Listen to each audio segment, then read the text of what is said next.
de la vacuna. Tenemos Sinopharm, tenemos AstraZeneca y tenemos COVAX Facility, que es una cooperativa, ¿no?, que propone la OMS y que también hay garantía de vacunarnos este año, que era lo que estábamos esperando tanto. La exministra de Salud, Patricia García, nos atiende para entrar a cosas ya.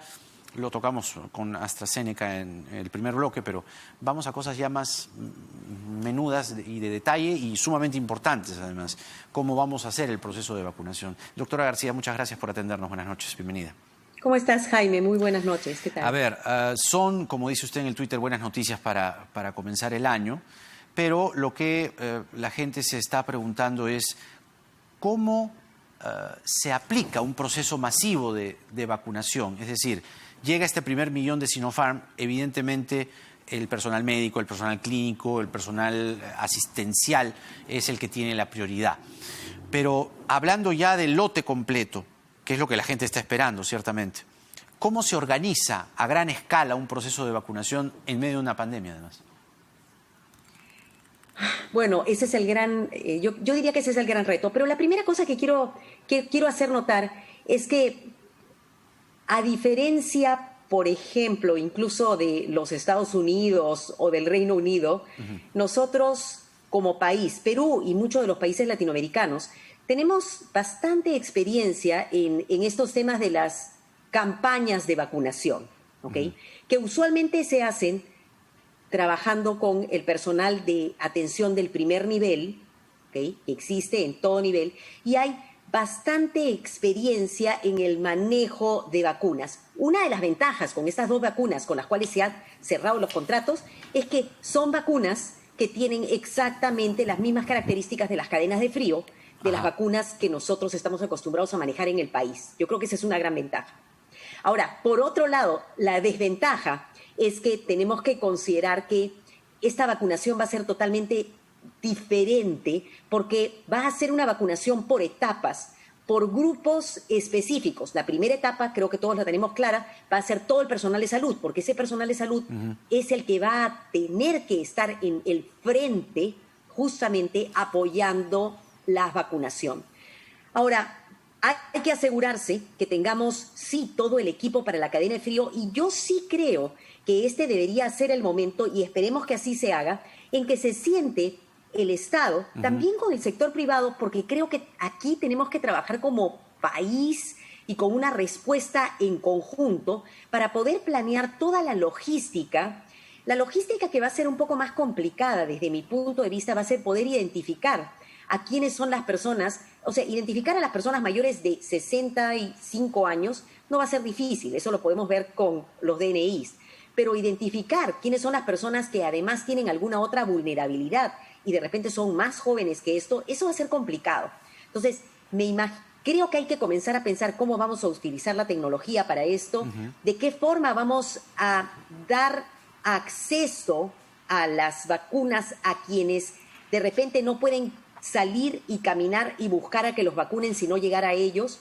Se habló que se iban a utilizar justamente tal vez la metodología esta de los sitios electorales, no porque lo vayamos a hacer al mismo momento que la votación, porque eso no tendría ningún sentido, sino más bien para poder ordenarnos y saber que hoy día yo tengo el DNI que termina en este número y me toca tal día mi vacunación y voy a mi centro de vacunación, que no necesariamente va a ser el centro de salud, que podrían ser centros cercanos a mi casa, que son los mismos que escogí para la votación, por ejemplo. Entonces, esa logística es la que tienen en este momento el Ministerio de Salud que establecer.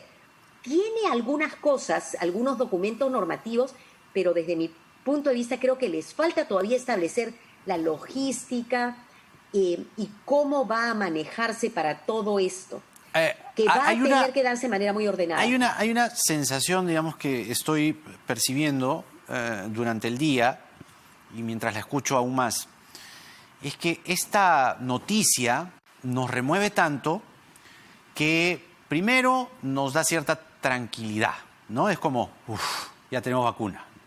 Pero cuando uno hace, ya tenemos vacuna, ya pues ya tenemos vacuna. Entonces, yo me siento vigoroso, me siento poderoso, entonces digo, ya, pues ya viene la vacuna, entonces ya qué tanto. Y creo que eso, en un contexto de segunda ola de rebrote que estamos viviendo, y eso no hay que descuidarlo, nos puede traer problemas, ¿no cree? Totalmente de acuerdo, Jaime. O sea, yo creo que aquí el punto es, necesitamos algunas noticias positivas para vencer este agotamiento pandémico, este hartazgo de toda esta situación la necesitamos. Bueno, ya la tenemos. Pero, tener la vacuna no significa tener la solución inmediata. Miren lo que está pasando en Estados Unidos y en Europa.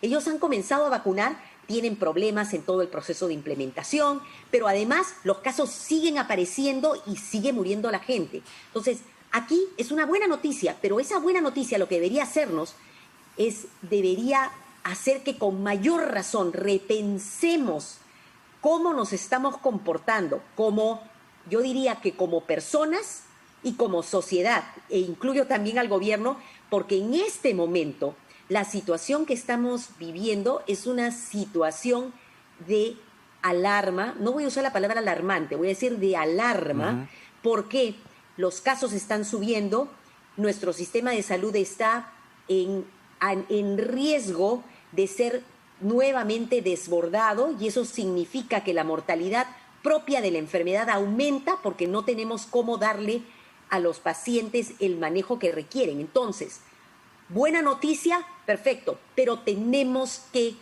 no bajar la guardia. Ahorita, este es el momento en que las personas deberían guardarse todo lo que puedan en la casa, además de usar la mascarilla, la ventilación y el distanciamiento, pero además reducir todas aquellas actividades, las visitas a las familiares, Dios mío, pero todas esas actividades, salir al restaurante, qué sé yo, y sí, insisto, esto es una segunda ola. Una segunda ola es aquella después de haber tenido un pico y haber llegado hasta un nivel, ojalá cero, pero por lo menos un nivel bajo, volver a subir.